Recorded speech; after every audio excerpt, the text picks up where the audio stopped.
Budak baru habis solat Jumaat. Balik-balik tengok pipi air merah panas. Ha? Dia tengok air. Tengok. Tengoklah Mami. Cuaklah.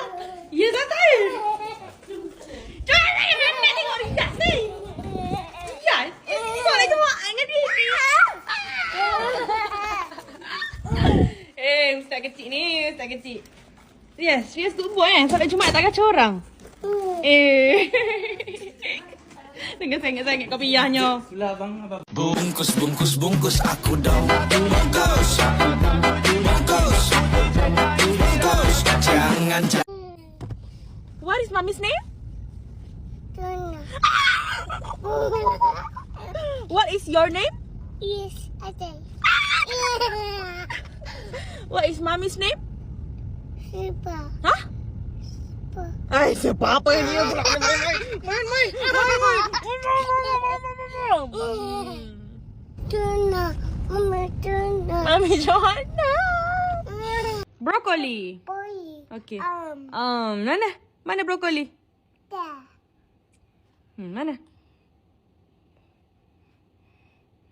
Yay, good job. Yay. Oi. Okay, lagi? This. Watermelon. Ni. Oh, yay. Pandainya Riyaz lagi? This. One. This. What is that? Lemon. Where's lemon? There.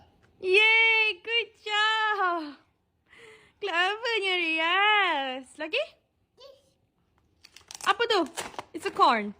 Jagung. Ni. Yay, pandai. Mommy's so proud of you, Riyaz. Good job. Ni. Apple. No, that is not apple. What is that?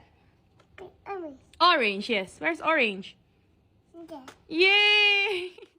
Pandainya Riyaz. Last one. What is that? This. Strawberry. Where is strawberry? There.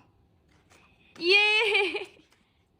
Oh, besar dah anak Mommy. Good job, Riyaz. Fish pula.